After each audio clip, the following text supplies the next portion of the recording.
Kamionet amerikan janë legjend. Janë muskuj të pastër prej qeliku, kabina gjigante dhe një ulim që dominon rrugët ndërshtetërore.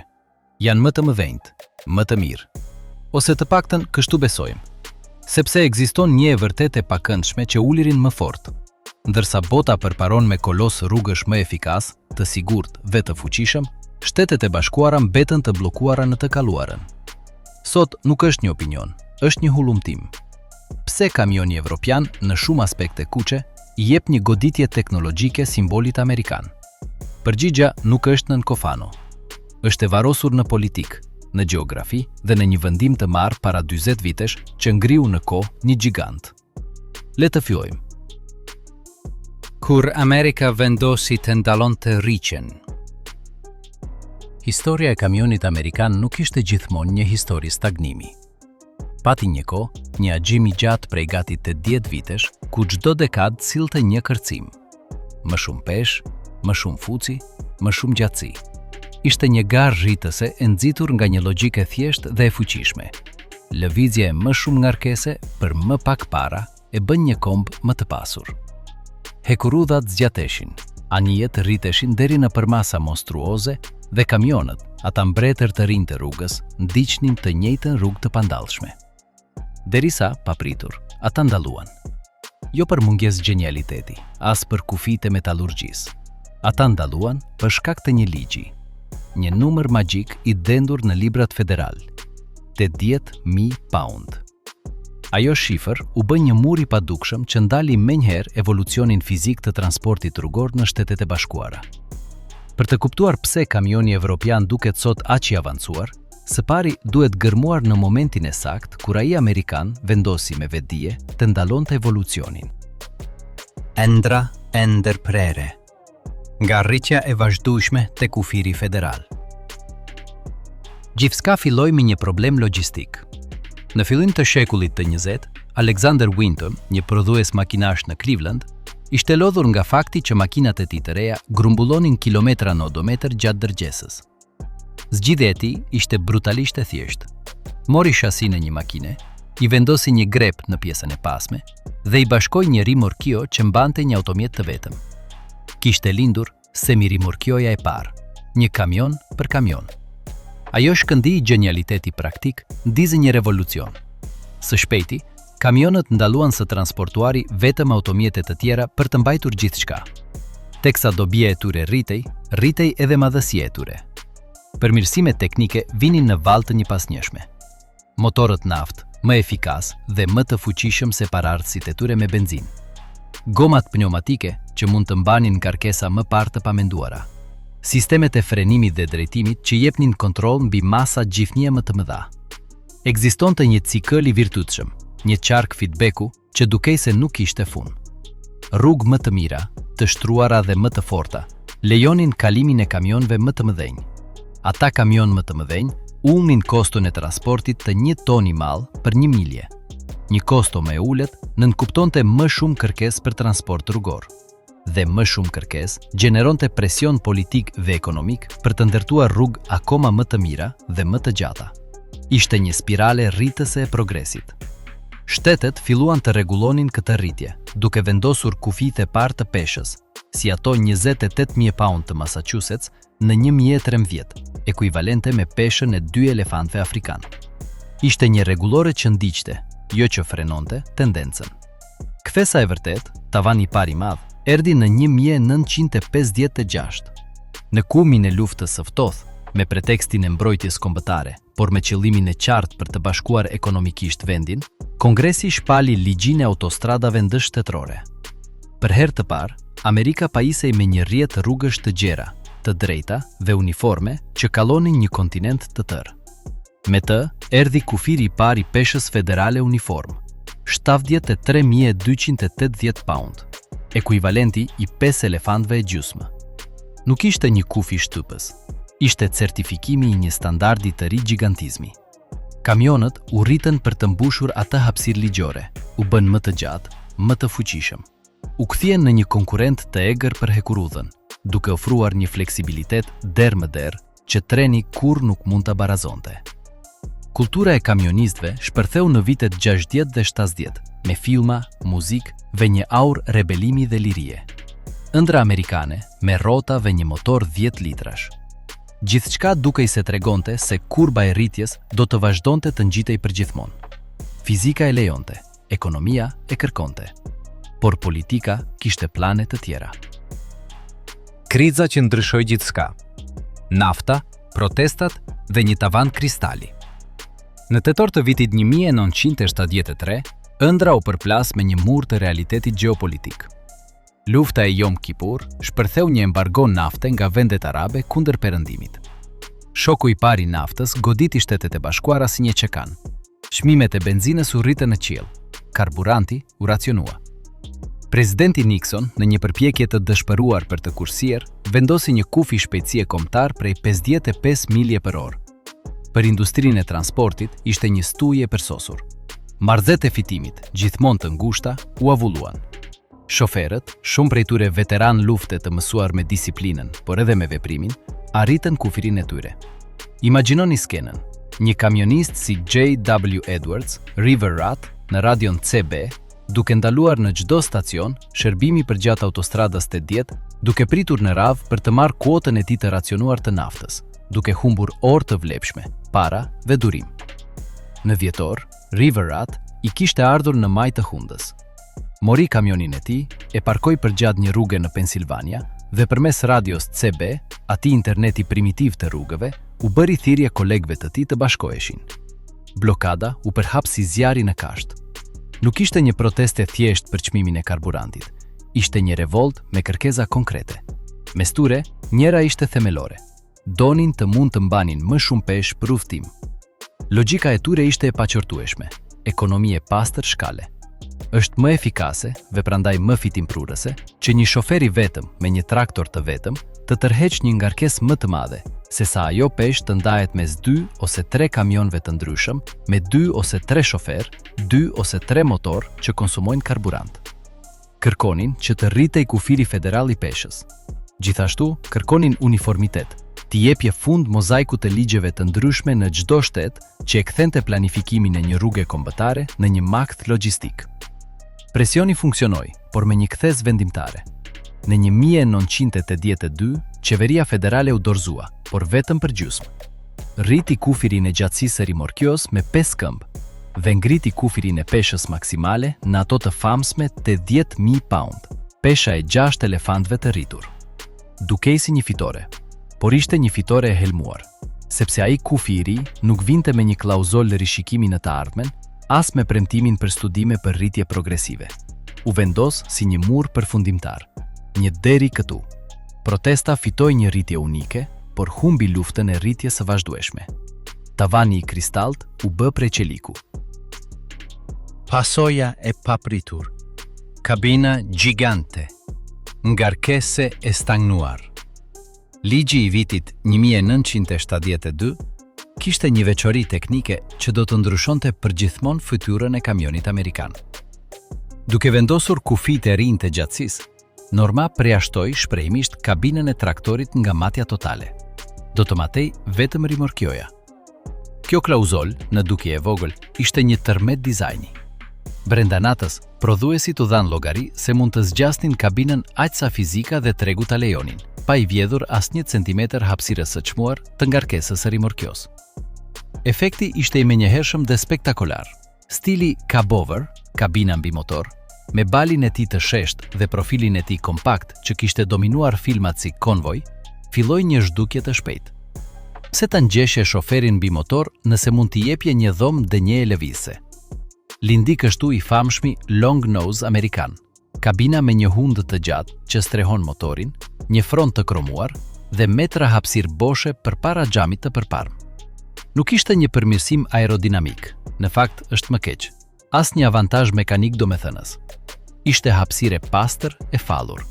Hapësirë për një dhomë gjumi me matësi të plotë, një kuzhinë, televizor, sisteme zëri dhe, frigorifer gjigant.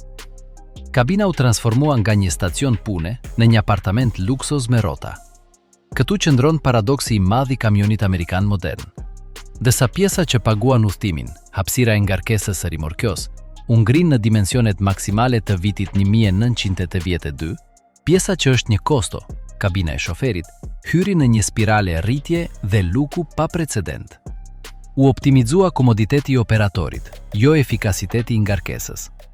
Kamioni u bë simbol i një stili jete nomade dhe të fuqishme, por kapaciteti i tij themelor për të bërë punën, për të lëvizur sasi më të madhe të mallrave me koston më të ulët, mbeti në vend me ligj.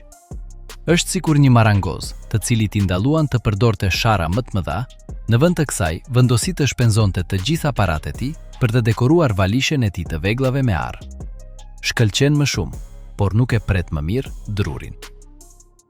Kultura e konformizmit, kur industria ndalon së kërkuari më shumë. 20 vite të njëjtit kufi nuk ngrin vetëm specifikimet, ngrin mentalitetet.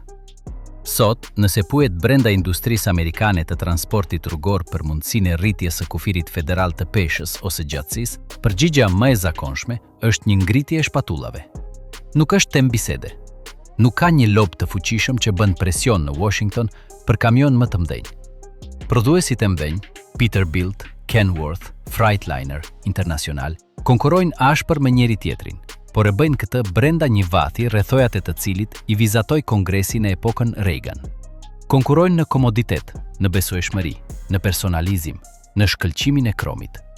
Nuk konkurrojnë në revolucionarizimin e kapacitetit të ngarkesës, sepse rregullat e lojës e ndalojnë atë. Ky konformizëm ushqehet nga një oligopol i rehatshëm. Mungesa e konkurrencës së jashtme, domethënse, kamionët europian kanë bariera të mëdha rregullatore për të shitur në Shtetet e Bashkuara të Amerikës, do të thotë se nuk ka një agent disruptiv që të detyrojë ndryshimin e rregullave. Industria e ka brendsuar kufirin. Inxhinierët projektojnë për 80.000 pound. Menaxherët e flotave llogarisin kostot e tyre për 80.000 pound. Shoferët ngarkojnë për 80.000 pound.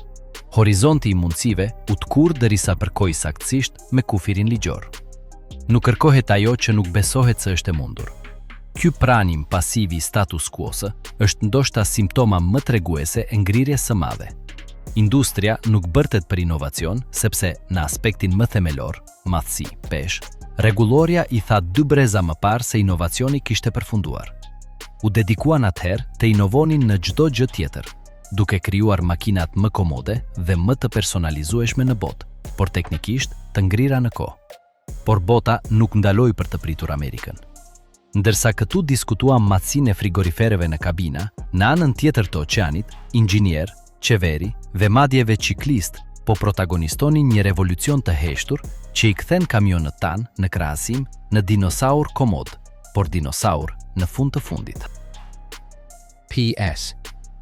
Evropa, DHE Australia, Marin Fitoren. Ndërsa Amerika dremiste në komoditetin e kabinave të saj të gjera dhe kufirit të saj të shenjtë prej 80.000 pound, një revolucion po gatuej në zjarr të ngadaltë në laboratorët, pistat e provës dhe rrugët dredha të kontinenteve të tjera. Nuk ishte një përplasje zhurmshme, por një përparim metodik, i nxitur jo nga nostalgjia apo kultura, por nga të dhënat e forta, fizika e pastër dhe një pyetje thjeshtë: si të lëvizim më shumë, në mënyrë më të sigurt dhe me më pak. Rezultati është se sot, në aspektet që vërtet kanë rëndësi për të ardhmen e transportit, efikasiteti, siguria dhe produktiviteti, kamioni amerikan jo vetëm që është tejkaluar, por mbetet i ekspozuar si një relike e një filozofie të vjetruar. Kjo është dëshmia, pjesë pas pjese, e revolucionit të heshtur që fitoi garën. Nuk është madhësia, është inteligjenca. Filozofia e dizajnit evropian. Dalimi më i dukshëm është edhe më i shënshëm këj. Përballë long nose amerikan, me motorin e tij të varrosur në 1 metër, kapak të kromuar, Evropa bëri bastin për cabover. Një bal i shesht, katror, ku shoferi ulet praktikisht mbi aksin e përparme. Kjo nuk është një preferencë estetike, është një vendim inxhinierik brutalisht pragmatik. Në radhë të parë, efikasiteti i hapësirës. Në një kontinent me rrugë më të ngushta, kthesa më të mbëllura dhe kufi të gjatësisë totale strikte, çdo centimetër vlen. Një cabover lejon që brenda njëjtës gjatësi ligjore totale, rimorkjoja të jetë disa këmbë më e gjatë. Hapësira I vidhet motorit, jo ngarkesës. Së duti, aerodinamika. Një ball I shesht dhe vertikal, I bashkuar me deflektor dhe funde ansore të integruara, gjeneron një turbulencë shumë më të vogël se profili I rrumbullakosur dhe I gjatë I një kamioni amerikan. Më pak rezistencë ndaj ajrit do të thotë më pak karburant I djegur për të mbajtur të njëjtën shpejtësi. Së treti, dhe më vendimtare, shikueshmëria. I ullur mbi aksin e përparm, shoferi evropian ka një fush pamje pothuajse panoramike. Sheh skajet e kamionit të tij, asfaltin saktësisht përpara rrotave të tij dhe këndet e vdekura zvoglohen drastikisht. Kamioni evropian nuk konceptohet si një traktor të cilit I bashkohet një shtëpi dhe një rimorkjo.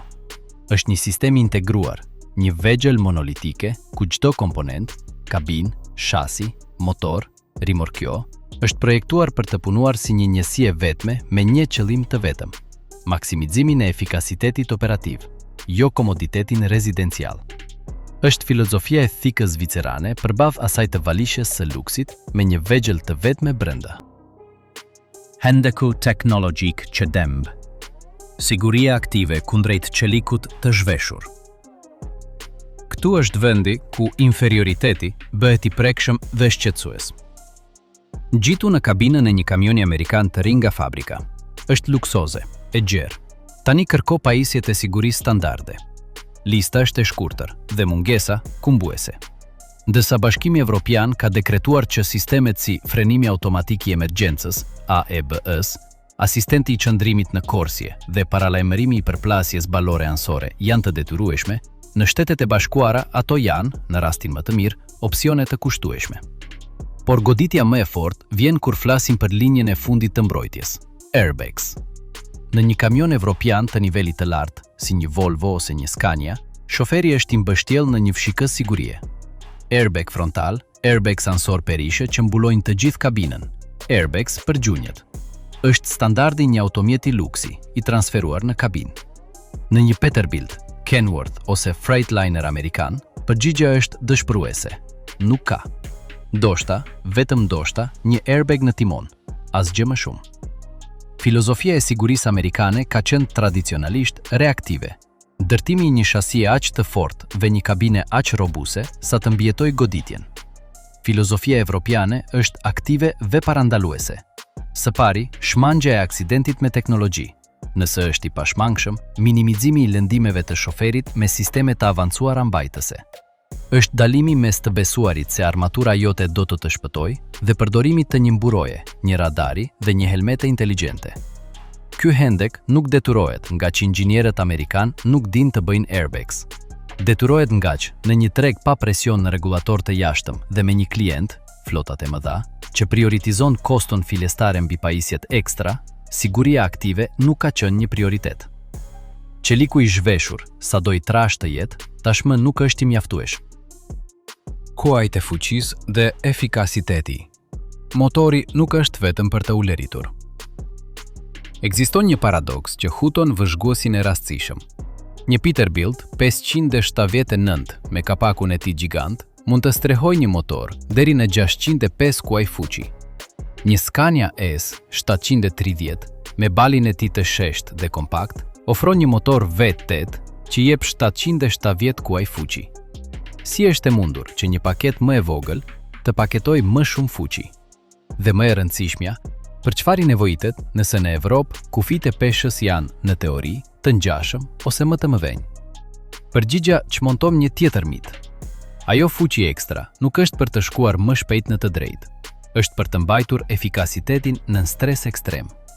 Rrugët europiane nuk janë vetëm autostrada të rafshta, janë qafat e maleve të Alpëve, ngjitjet e pafunme të Pirenejve, rrugët dytësore me pjerësi të rënda. Kur lejon kamion prej 160.000 pound, si në Finland apo Suedi, të nevojitet një motor që mund ta lvizë të peshë kodrës lart pa u mbytur, pa zbritur në 2 km/h, duke penguar të gjithë trafikun dhe pa konsumuar karburant me litra për sekond. Fuqia e lartë, e bashkuar me transmisionet automatizuara me 6 bëvjet ose më shumë marshe, lejon që motori të punojë në pikën e tij të efikasitetit maksimal edhe në kushtet më kërkuese. Në Evropë, efikasiteti I karburantit është një mandat dizajni, një parametër po aq vendimtar sa fuqia ose rrotullimi, torque. Nuk është një pasojë e lumtur, është qëllimi.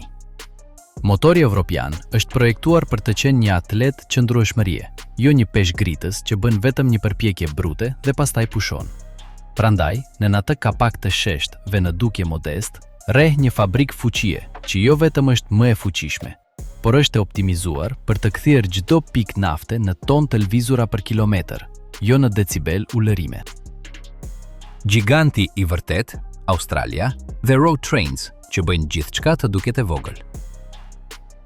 Nëse efikasiteti evropian duket mbreselënës, shkalla australiane është drejt për drejt mahnitëse. Vendos gjithçka në perspektivë. Në Outback, ku distancat maten me ditë dhe fshatrat janë pika të humbura në një hart kafe, lindi një zgjidhje ekstreme për një gjeografi ekstreme. Road Train. Harroni kufit. Një road train australian tipik mund të ketë një gjatësi deri në 175 këmbë dhe një peshë bruto prej 300.000 pound. 23 elefant. Nuk është një kamion, është një karavan qeliku i vetë lvizur. Mbajnë deri në 4 rimorkjo të bashkuara në rresht. Arsyeja e qenies është nevoja e pastër. Australia ka një nga dendësitë e popullsisë më të ulta të planetit dhe një rrjet hekurudhor të pakët. Për televizor mineral hekuri, baxheti ose karburant përmes mijëra kilometrave shkretir, Road Train është e vetmja opsion i mundshëm. Por ajo që është më treguese, nuk është madhësia e tij monstruoze, por që funksionon. Vërteton se kufit teknik që paralizuan Amerikën, kapaciteti i frenimit, fuqia e tërheqjes, integriteti i lidhjeve, mund të tejkalohen me inxhinieri specifike. Traktor me motor me mbingarkesë, turbocharged, sisteme frenimi pneumatik me shumë qark, grepa të përforcuar. Madje ka një rekord Guinness, një traktor i vetëm që lëvizi 120 rimorkjo në një varg prej gati 1 kilometër e gjysmë. Australia është prova e gjallë, brutale dhe e pamohueshme se koncepti shumë i madh është relativ. Nëse ke nevojën, inxhinieria gjen rrugën. Ndërkohë, në Amerikë, me një vend po aq të gjerë dhe të pabanuar në brendësitë e tij, kufiri vazhdon të jetë ai i një kamioni urban të viteve 80. Çmimi i komoditetit, produktiviteti i stagnuar dhe goditja në ekonomi. Gjithë ky diskutim mbi dizajnin, sigurinë dhe fuqinë reduktohet në fund të fundit në një numër të ftohtë: produktiviteti. Që nga 1990, produktiviteti në transportin hekurudhor të Shtetet e Bashkuara është rritur parafërsisht 5 herë më shumë se produktiviteti në transportin rrugor.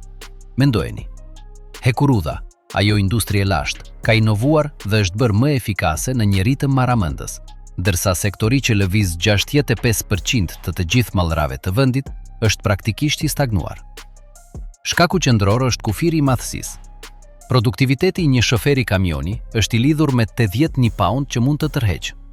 Nuk ka rëndësi se sa përmirësohet rruga, sa kursen karburant motori i tij i ri, tavani i tij i vlerës së transportuar për udhëtim është i ngrirë me ligj. Kostoja e oportunitetit është astronomike. Për televizor 1.600.000 pound të nevojiten 20 udhëtimi të kamionëve amerikan. Me normativën finlandeze do të nevojiteshin vetëm 10 shofer në vend të 20. 10 motor që konsumojnë në vend të 20. 10 automjete që zën hapësirë në rrugë në vend të 20. Inefikasiteti shumëfishohet, duke u paguar në kosto logjistike më të larta, më shumë bllokim trafiku, më shumë emetime dhe në fund të fundit, çmime më të larta në rafte. Zgjidh metrikën tënde: ndikimi mjedisor, efikasiteti ekonomik, përdorimi i infrastrukturës, siguria rrugore. Në pothuajse të gjitha, vendimi amerikan për të prioritizuar komoditetin e kabinës mbi evolucionin e ngarkesës ka pasur një çmim të madh. Një çmim që paguhet në çdo faturë, në çdo bllokim trafiku dhe në çdo ton dioksid karboni të panevojshëm që çlirohet në atmosferë. Kështu që kjo është e vërteta e pakëndshme. Kamioni amerikan nuk është në thelb i keq. Është një fosil. Një fosil i madhërishëm, komod, i personalizueshëm dhe i ngarkuar me histori. Por një fosil në fund të fundit, i ruajtur në qelibarin e një rregulloreje të vitit 1982. Ndërsa Amerika paralizohej nga frika e urave dhe zgjidhte rrugën e komoditetit mbi efikasitetin, Evropa përparonte me reptësinë e dëshmive, duke bërë kamion që janë vegla inteligjente, të sigurta dhe të qëndrueshme. Australia nga ana e saj na tregoi se kufijt ekzistojnë vetëm derisa nevoja I fsin ata nga harta. Kjo nuk është patriotizëm I verbër, as një suum. Janë të dhëna, fizik dhe ekonomi. Pyetja që mbetet duke pezulluar mbi autostradën nuk është nëse kamionët amerikan janë ikonik. Pyetja është, a do të vazhdojmë të adhurojmë një muze lëvizës, apo do të kemi vullnetin më në fund të zgjojmë gigantin dhe ta modernizojmë? Rruga e së ardhmes po shtrohet tashmë nga të tjerët. Dhe, për momentin, ne po mbetemi prapa.